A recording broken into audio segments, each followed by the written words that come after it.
का असली कलर क्या है? कोई बोल सकता है हल्दी का असली कलर क्या है? येलो। और कुछ? मैं आपको बताता हूँ हल्दी का असली कलर क्या है। यहाँ दो पानी है, एक है ये पानी जो है बॉटल का पानी, और एक जो पानी है वो 11.5 pH का कैनियन वाटर से निकला हुआ पानी।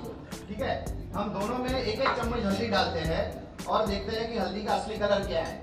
हमने ये सादे पानी में डाला और हमने इसके अंदर डाला, यस, और हमने हमारे 11.5 pH का पानी में ये डाला।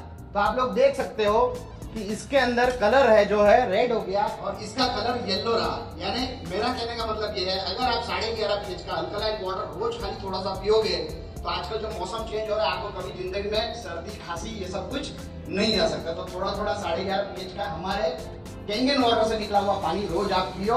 Thank you very much. मेरा आज का आस्क है कि आप जैसा खाली 1 to 1 करो। I don't have to sell to the room but I have to sell through the room. तो इस